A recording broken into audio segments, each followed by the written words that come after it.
Hola, muy buenas tardes a todos, bienvenidos a un video más de Resúmenes en Telequia. En esta ocasión vamos a ver uno de los textos más clásicos que se suelen dar en filosofía de primer año o introducción a la filosofía, que es el texto que habitualmente trata la temática del mito al logos. Ya saben que esta es una temática clásica de comienzos del siglo XX para explicar los orígenes de la filosofía y uno de sus mayores representantes es Jean-Pierre Bernard, el cual lo expresa en su libro Mito y Sociedad Griega. Obviamente este autor va a abordar en muchas más obras y sendos artículos y libros más este tema, pero este es uno de los más clásicos. Vamos a tratar de explicar cómo surge la filosofía en la antigüedad clásica griega, cómo se da ese milagro griego del pensamiento filosófico, lógico, racional y científico. Veamos, ¿cuál es la tesis fundamental de la obra? La tesis fundamental del autor es tratar de buscar una explicación, tratar de dar cuenta de cómo surgió el pensamiento filosófico y por qué se dio en Grecia y no en otras partes. Es decir, por qué tenemos filosofía en la antigüedad clásica y no tenemos filosofía en Egipto, en Babilonia o en China. Pues fundamentalmente lo que va a afirmar es que este es un proceso largo y paulatino que se dan entre los siglos 8 y sexto antes de Cristo y que dará como resultado el pasaje entre la explicación mitológica o la que se suele decir hoy en día mítico-mágica y la explicación lógico-racional del mundo de la realidad. Vamos a ver estos dos polos opuestos. ¿Cuál es la explicación mítico-mágica o mitológica? Pues fundamentalmente cuando los seres humanos se preguntaban sobre la naturaleza o sobre el ser humano y sus instituciones, daban cuenta de su creación, de su existencia y permanencia en el tiempo a través de los mitos. Los mitos te decían por qué era azul el cielo, por qué caían los relámpagos, la separación del cielo y la tierra, la creación de los mismos, la creación del ser humano.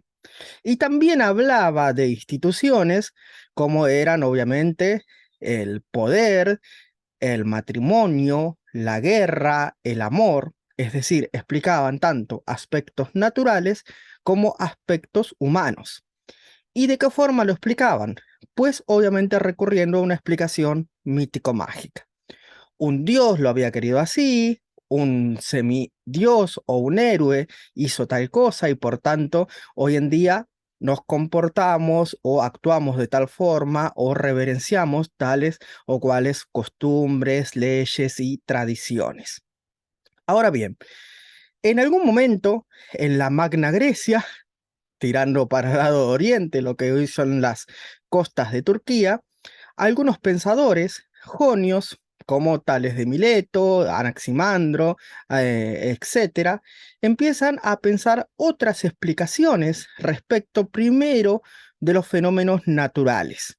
Y estas explicaciones ya no tendrán que recurrir a fuerzas y divinidades caprichosas que habían querido así tal o cual cosa, sino que ahora podían recurrir a explicaciones naturales, explicaciones de la física, buscando leyes y regularidades para explicar por qué el mundo era así. Podríamos explicar las formas de las naturaleza de forma cosmogónica, mediante el cambio de estaciones, observando los fenómenos climatológicos y viéndolos como precisamente fenómenos naturales que obedecen a leyes, que obedecen a repeticiones. Ahora bien, esto obviamente se va a acrecentar aún en Atenas, dice el autor, mediante obviamente ahora las explicaciones respecto de cómo nos comportamos entre nosotros. En Atenas se da un fenómeno que es el surgimiento de la democracia, dejando atrás la monarquía y la aristocracia guerrera, y entonces se da un fenómeno de socialización diferente a lo que teníamos en el resto de las polis griegas. De tal forma que, por ejemplo, se desarrolla también a la par del fenómeno del surgimiento de la escritura como una generalización del saber. Ya saben que la escritura alfabética griega es considerada por el autor de fácil aprendizaje, mucho más que la escritura ideográfica o iconográfica, de tal forma que mayor cantidad de personas pueden aprender a leer. Y el lenguaje escrito es diferente al lenguaje oral. El lenguaje oral es propicio para el mito, para las tragedias, para las narraciones extraordinarias, asombrosas, de fenómenos que ocurrieron en una antigüedad lejana.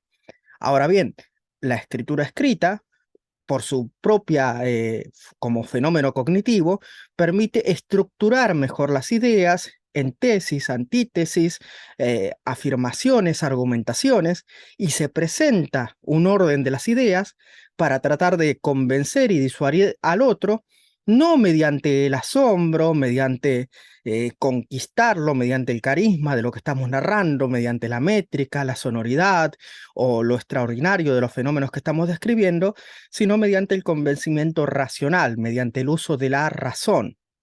Fenómeno que, obviamente, en una Atenas democrática, donde las leyes y los intereses públicos y comunes eran disputados, debatidos en Tomesón, en el medio, en la plaza pública, en el ágora, entonces era muy relevante aprender a debatir, a discutir, a presentar argumentos y a dar explicaciones de mis propias posturas en términos de ideas, no en términos mítico-mágicos.